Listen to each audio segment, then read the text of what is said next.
Salut à tous, on se retrouve pour l'épisode 1687 du Zap Image. On commence aujourd'hui en ce dernier jour de l'année, en ce 31 décembre avec quelques anniversaires. Tout d'abord Ludovic Blas, il fête aujourd'hui ses 24 ans, le joueur du FC Nantes. Il y a aussi Grégory Coupet, l'ancien gardien de Lyon, il fête aujourd'hui ses 49 ans. Et l'entraîneur historique de l'équipe de Manchester United, Sir Alex Ferguson, l'Écossais, il fête aujourd'hui ses 80 ans. Et regardez tout ce qu'il a remporté du côté de Manchester, c'est incroyable. 13 fois la Première Ligue, 2 fois la Ligue des Champions, 5 FA Cup, 4 League Cup et une Coupe du Monde des clubs. 26 ans sur le banc de Manchester United. Donc en 26 ans, il a gagné quand même 13 fois la Première Ligue. Donc une saison sur deux, il remportait ce championnat anglais. Donc vraiment un entraîneur historique et bien sûr emblématique du côté des Red Devils. Et plus de 1503 matchs à la tête de Manchester United. Bien sûr une légende, l'un des meilleurs entraîneurs de l'histoire du football. Donc bon anniversaire à lui. Et hier, les supporters de Manchester souhaitent un joyeux anniversaire à Sir Alex Ferguson pour ses 80 ans. Parce que hier, Manchester United jouait son dernier match pour cette année 2021. Donc ils ont mis bien sûr cette belle banderole pour Sir Alex Ferguson qui fête son anniversaire aujourd'hui. Et Manchester, pour ce dernier match en 2021, ses victoires contre l'équipe de Burnley. C'est un match de Première Ligue et victoire 3-1. Un but de McTominay, un but contre son camp et un but de Cristiano Ronaldo avec une belle victoire 3-1 des Red Devils à domicile. Et pour revenir sur CR7, donc décisif dans le match, seulement 36 minutes de jeu, donc un but et une passe décisive pour Cristiano Ronaldo. C'est vrai que Ronaldo, c'est un joueur complet, il peut marquer et il peut aussi délivrer des passes décisives. Il vient de délivrer quand même sa 3e passe de la saison avec Manchester United. Félicitations à lui.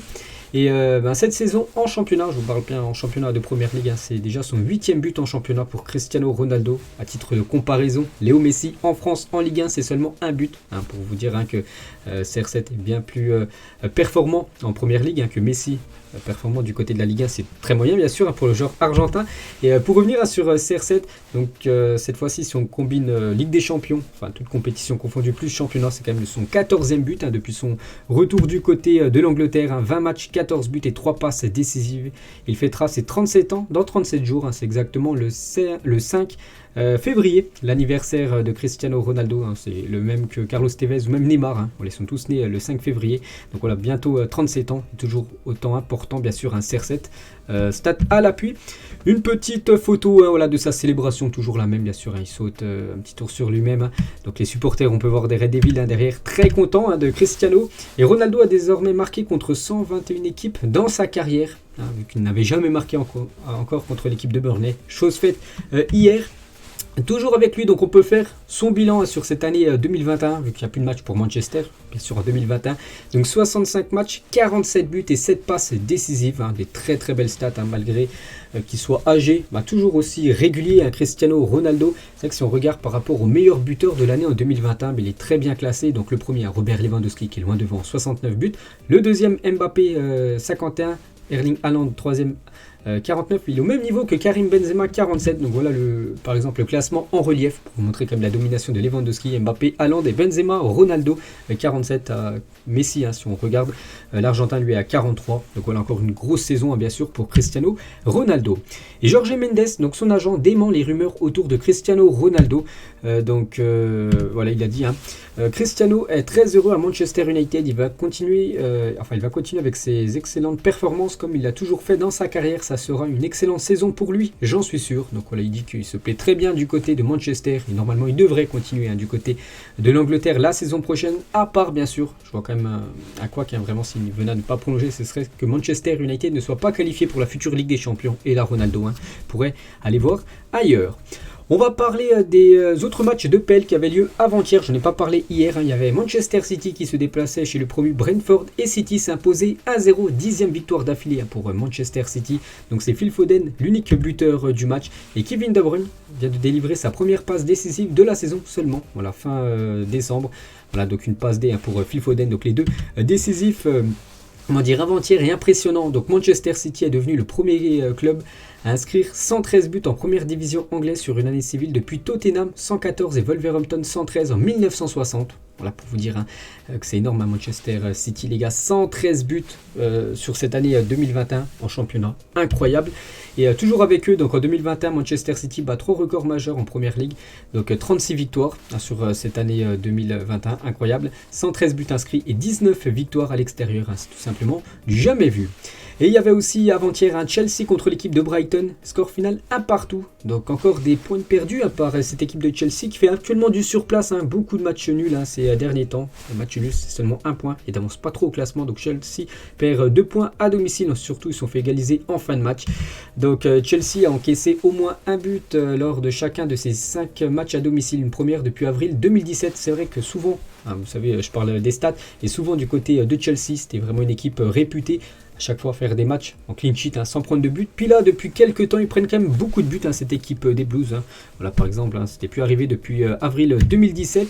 Et Tourelle, il a dit, enfin le coach, nous avons 7 cas de Covid, nous avons 5 ou 6 joueurs absents pour 6 semaines ou plus. Comment devrions-nous être dans la course au titre pour lui? Voilà, c'est trop compliqué, il y a trop de joueurs blessés, voilà, des joueurs actuellement contre Covid, et ces joueurs blessés, tout ça. Donc c'est trop compliqué, bien sûr, avec l'effectif des Blues, d'après Thomas Tourelle, pour concurrer, enfin pour essayer de, on va dire, gagner à cette PL, vu que bien sûr Manchester City s'envole au classement, parce qu'on peut voir le classement, les gars, de ce championnat anglais. Donc Manchester City 50 points et Chelsea deuxième 42 points. Donc 8 points d'écart, c'est vrai qu'il reste encore, voilà, là c'est la première partie de saison, il reste encore beaucoup de matchs quand même. Mais voilà, Manchester City avec leurs 10 victoires d'affilée, ça va être compliqué d'aller les chercher, 8 points d'écart quand même. Donc voilà, c'est bien parti quand même pour City de conserver, enfin on va dire, ce championnat anglais remporté.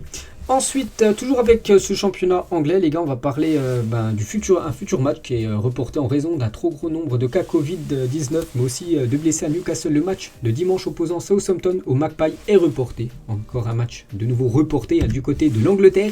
Il y avait un match aussi hier au Portugal, l'équipe de Porto contre le Benfica, et c'est Porto qui s'est imposé 3-1 grâce à cette victoire. Porto compte 7 points d'avance sur Benfica 3e et égalité 2 points avec le Sporting. Porto Sporting, actuellement, c'est les deux équipes qui sont en tête du championnat portugais. Regardez ce que j'ai trouvé sur le Twitter 433, donc c'est un Twitter anglais. Bref, donc le classement de tous les temps en Angleterre. Donc en gros, si on combine toutes les saisons de Première Ligue, on peut voir la meilleure équipe. Donc la meilleure équipe d'Angleterre de l'histoire, c'est l'équipe de Liverpool avec plus de 4229 matchs. On peut voir le nombre de points pris, goal average, plus 1978 en goal average pour Liverpool. Deuxième, Arsenal 3e, Everton, surprenant. Manchester United 4e, Aston Villa 5e. Donc City remonte très fort dans ce classement, mais c'est vrai que City est très fort depuis, on va dire, une dizaine d'années. Mais avant, voilà, il y a 20 ans, 30 ans, c'était une équipe, on va dire, faible du championnat. Depuis qu'ils se sont fait racheter, ça va bien mieux. Donc là, maintenant, ils montent vraiment très fort dans le classement. Par exemple, Chelsea à la 7e position.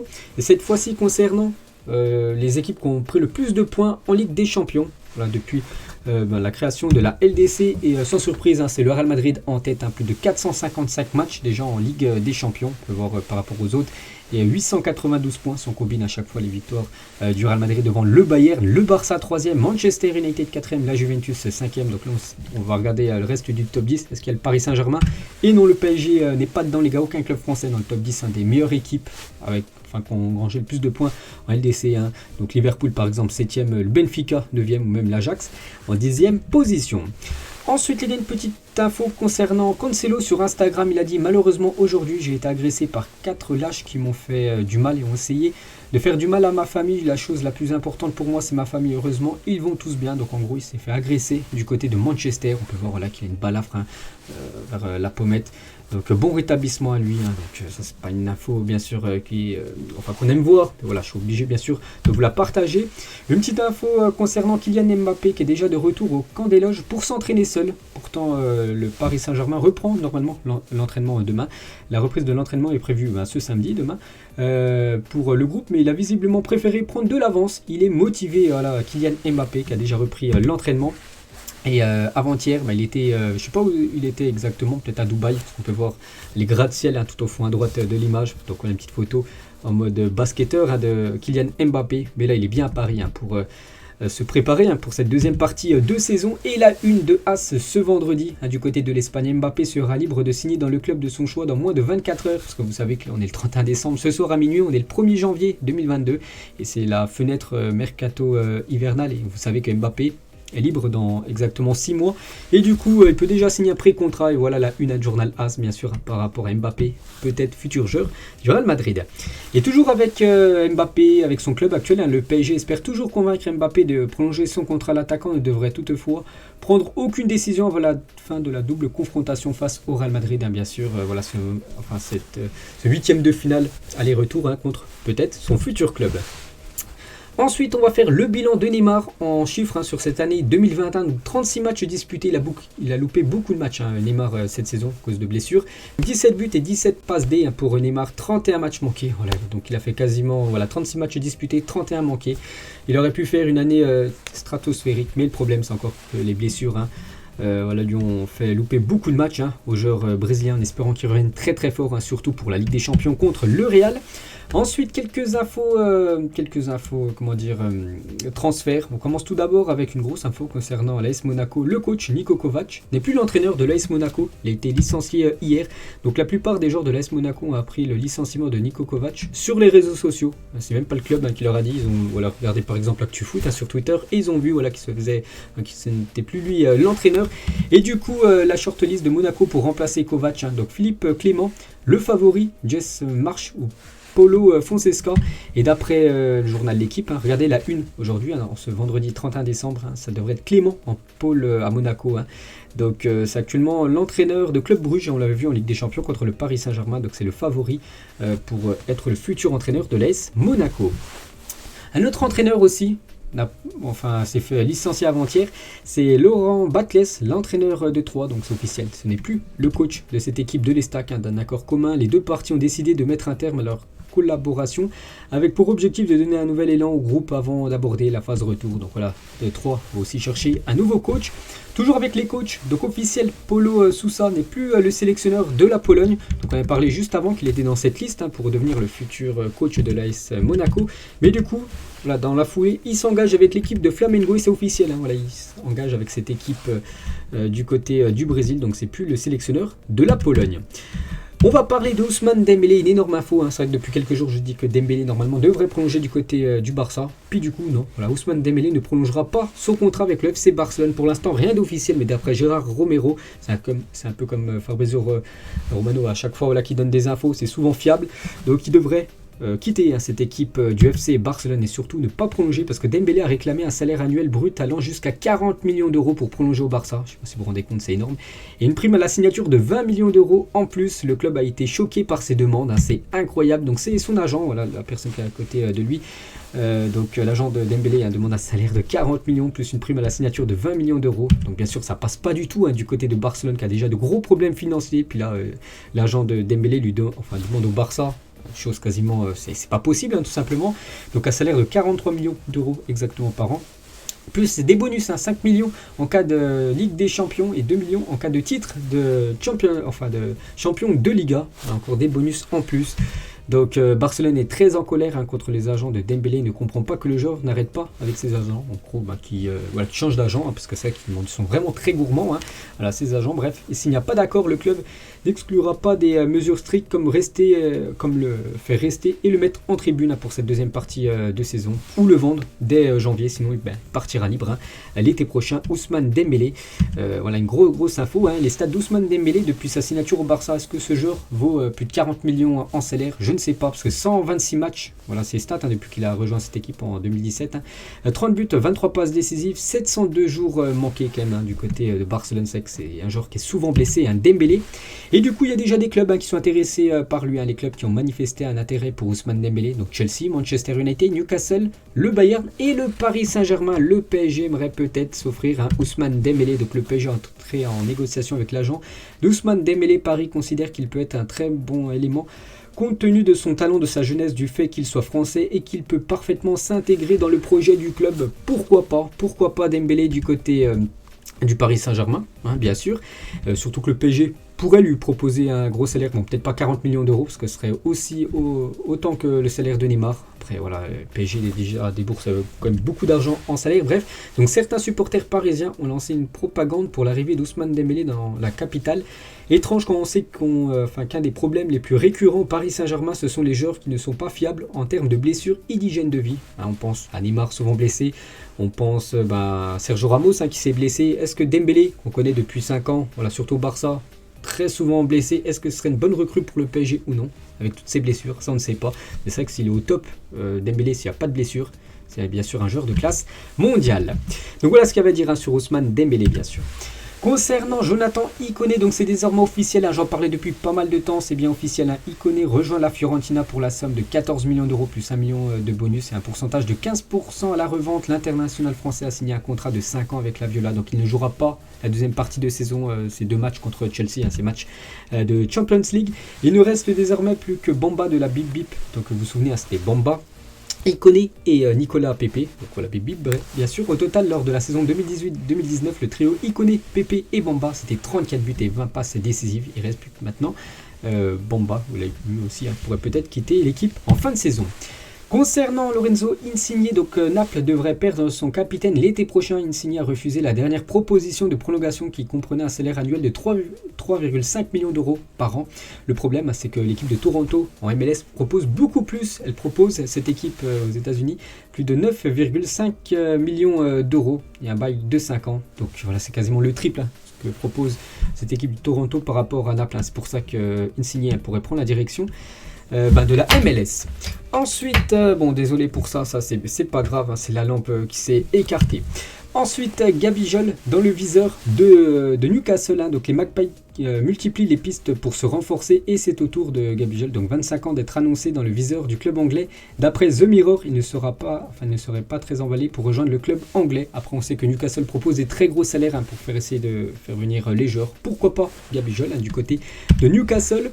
Concernant Alvaro González, l'OM aurait un accord pour un départ à l'amiable cet hiver. Le défenseur espagnol intéresse des clubs français, espagnols et italiens. C'est vrai que du côté de Marseille, il joue plus trop quand même Alvaro González. C'est pour ça que lui pourrait peut-être aller voir ailleurs. On peut voir des équipes espagnoles, italiennes et même françaises qui sont intéressées par le défenseur Alvaro González. Concernant Chelsea, qui pourrait passer à l'action cet hiver pour Théo Hernandez, donc le défenseur gauche de Chelsea, vous savez, le défenseur gauche de l'AC Milan pourrait venir du côté de Chelsea. Le défenseur gauche actuellement de Chelsea, Ben Chilwell, blessé jusqu'à la fin de saison. C'est pour ça que Chelsea cherche un nouveau défenseur gauche. Pour revenir sur Newcastle, aurait passé la vitesse supérieure dans le dossier Botman ces dernières heures et devrait proposer 35 millions d'euros au LOSC. Le néerlandais serait séduit par le projet des Magpies. On a parlé tout à l'heure de Gabijol. Il va falloir renforcer toutes les lignes, que ce soit en attaque, milieu. En milieu, on parle aussi de Wijnaldum, pas mal de joueurs comme Coutinho. Et en défense, on parle aussi de Botman. Donc le néerlandais serait séduit par le projet des Magpies. Xavi considère Alvaro Morata comme l'un des meilleurs buteurs du monde et le voudrait dès cet hiver. Alvaro Morata, donc le FC Barcelone est prêt à se séparer de Memphis Depay cet hiver pour un attaquant plus prolifique. Et tout simplement, son dévolu pour Xavi se serait porté sur Alvaro Morata, l'attaquant de la Juventus. Donc c'est vrai qu'Alvaro Morata va probablement faire le Real Madrid, ancien joueur du Real, l'Atlético et le Barça. Donc en gros, les 3 gros clubs en Espagne pourraient peut-être jouer dans toutes ces équipes-là. L'attaquant espagnol. Quelques déclarations de Lukaku. J'espère vraiment du fond du cœur revenir à l'Inter, non pas à la fin de ma carrière, mais quand je serai encore au top niveau pour gagner plus ensemble. Et Lukaku à Sky Sport, je regarde toujours les matchs de l'Inter, toujours.